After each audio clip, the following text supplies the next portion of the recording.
You are not looking at a person that's a fan of the Roman Catholic Church. You're not looking at a person that longs to see the Vatican. I have a very unfavorable view of the Roman Catholic Church. I get the Protestants, but the Roman Catholic Church does have a very valid point.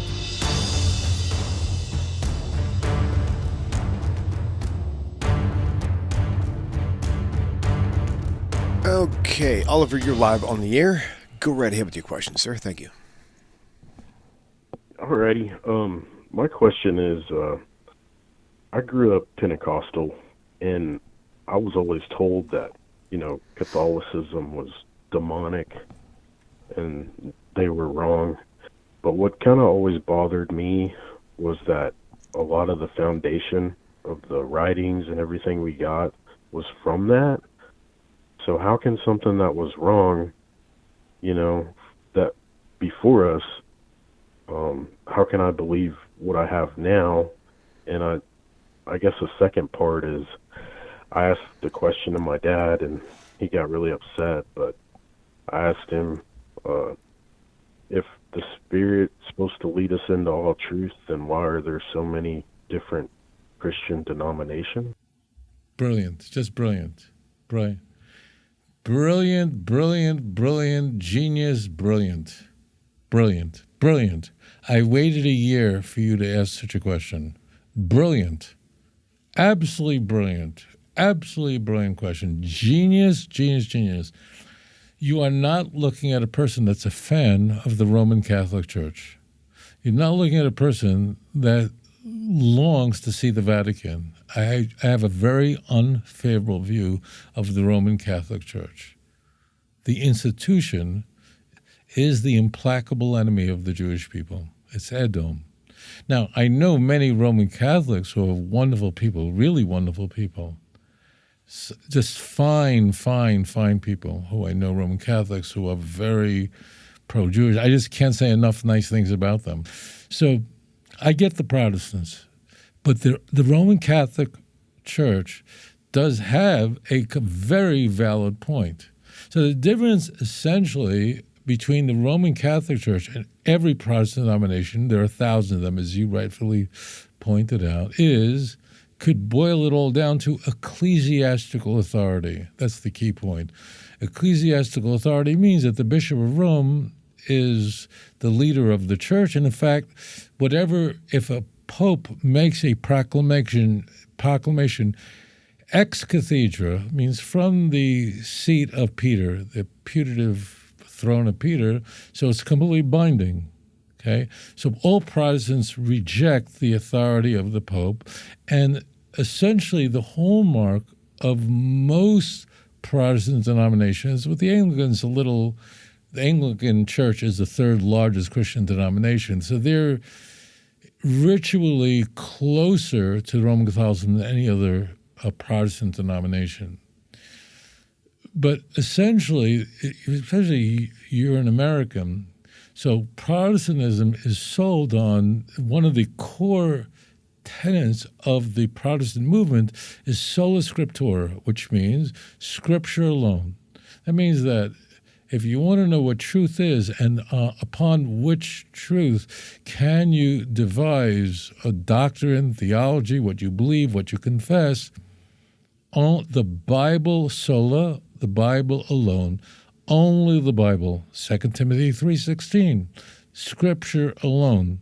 Now, 2 Timothy 3:16, I just want to clarify, is really talking about the Hebrew Bible, because in Paul's writing, Paul wrote it, but he's not speaking about the writer of 2 Timothy, a pastoral epistle, is not speaking out the New Testament. He's speaking about the Jewish Bible.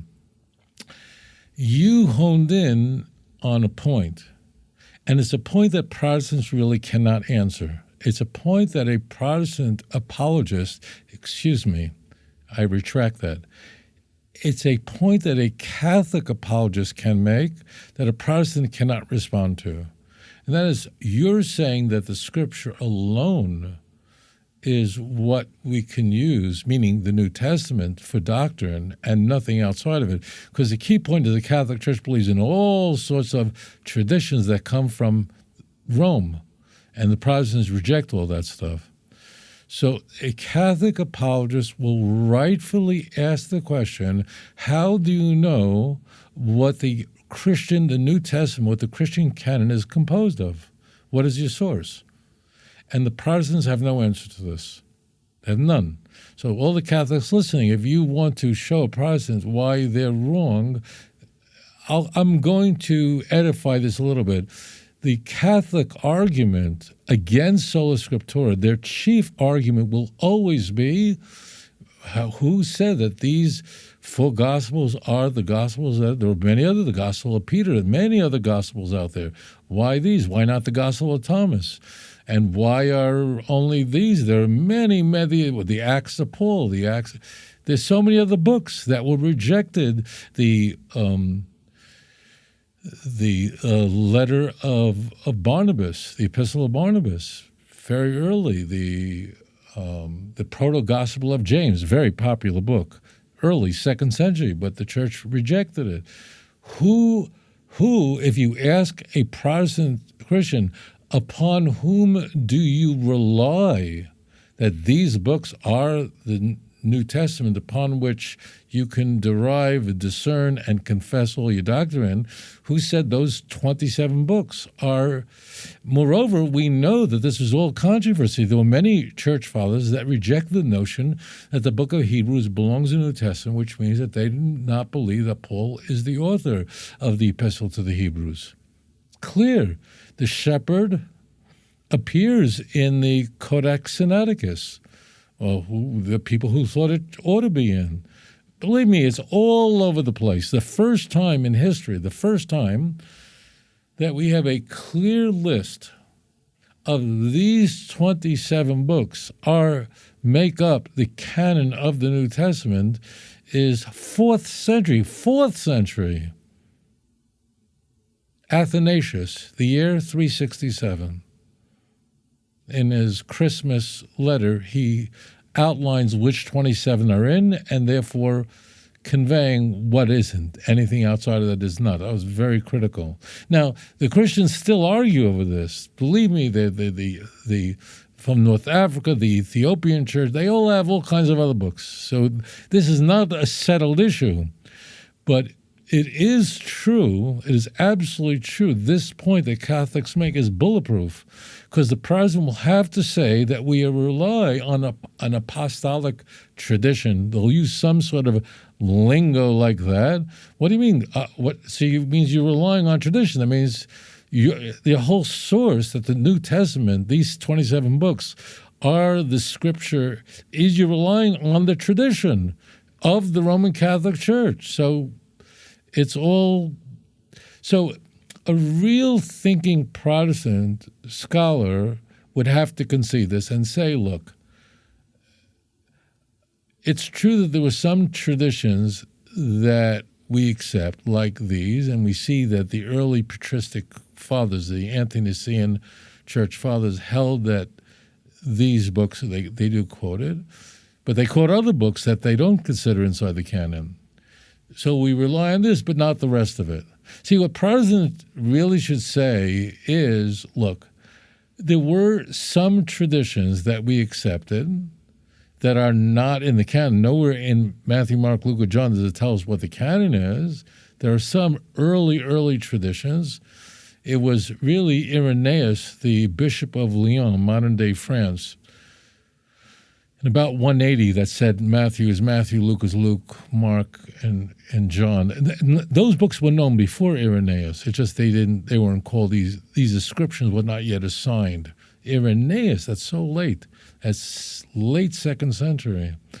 So a Protestant really is forced to say that there were some, but there's no way in the world that this means that there's a pope and that the pope has authority and that what he says, again, ex cathedra.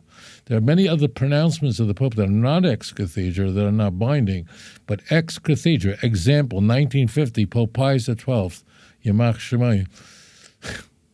Hitler's pope, he made a proclamation ex cathedra of the Assumption of Mary. Every Catholic is bound by that. So the Protestants utterly reject that. So the Protestants they're in tremendous trouble on this. there's no good answer the Protestants have to this. What a Protestant has to do is just be a little honest and say, look, there are some early traditions that we rely on, and after that we don't accept all this other crazy stuff and transubstantiation, even though the Catholic Church has good verses for transubstantiation. John 6, it's pretty straightforward. But we'll leave them alone. Now, your second point is just adds to this, just saturates this, just adds more color to this, and that is the Pentecostal movement, which began really in the United States, the charismatic movement, the kind of assemblies of God, speaking in tongues, gifts of the Spirit movements. So these guys absolutely claim that they're led by the Spirit. They're led by the Spirit, and they can speak in tongues, and they're speaking gibberish. They're not speaking any real language. It's all fake. Not like in Acts chapter 2 where they're speaking. We're told he spoke real language that people recognize. Nobody does that. But if you're saying in the Pentecostal movement, which began in California more than a century ago, if you're saying that people are receiving word of prophecy and that word of prophecy is binding and can guide you, that's completely... that goes against, that is opposed by Sola Scriptura. Sola Scriptura says, I don't care what goes into your head, doesn't matter. It's only the Bible that matters. So that was absolutely brilliant. Not a fan of the Roman Catholic Church at all. But Roman Catholic apologists have this locked up, and far be it from me to tell Protestants to do. Protestants should concede that, look, there are some traditions that we do accept, we just don't accept all that stuff. They overstate their case, and then, you get yourself in a lot of trouble. So that, whoever you are, brilliant. Thank you for your thoughtful question. Rabbi, it'd be amiss to not mention the funny statement he said at the end. The Spirit leads us into all truth, but there's thousands of denominations. How is that possible? The Council of Trent, interestingly, so that was an anti-Reformation council of the Roman Catholic Church, the longest ecumenical council of the church by a long shot. So, in fact, the Catholic Church said, and I thought very thoughtfully, it was said that you think you're going to make this movement. They did make the movement, the Protestant movement, and therefore you're getting rid of the Pope. You're just going to create 1,000 popes. That was the argument of the Catholic Church, and they were right. The Protestant church now has tens of thousands of popes. So instead of one guy, he's every church. In fact, I'm not making this up because most of my viewers are Christians or former Christians, that many churches say that unless you're baptized in my church, in my flavor, then you're a Christian. But unless you're baptized in my church, you're not saved. You're going to go to hell. Not all Christians believe that, but a lot of them do. So even if you're a Christian, which version, which iteration, what flavor, it's really nonsense. That's very, very good. Exactly. There's thousands of different Protestant denominations that differ not on minor things. People say, but the Jews have different customs. They're not different customs. It's the fundamental understanding of the doctrine of the Trinity, the filioque or not the filioque. I'm not going to what this means. Basic doctrines of Reformed theology, limited atonement. Do you know how promiscuous that is? That's a part of Reformed theology. You know how different that is from what others believe in? The ideas of does man have free will, Pelagian or semi-Pelagian views. Wow, these are big issues of doctrine. These are big differences in fundamental doctrine. Do you have to get baptized to be saved or not? What's the nature of the Eucharist? The big difference in the Lutheran Church and Calvin Church. Remember, Calvin was, Luther was, I think, 26 years old when Calvin was born. So he's the next generation, much more Protestant than Luther was. Enough said. If you enjoyed this program, please like and subscribe. אדון עולם אשר מלך בטרם כל יציר נברא ואת נעשה בחפצו כל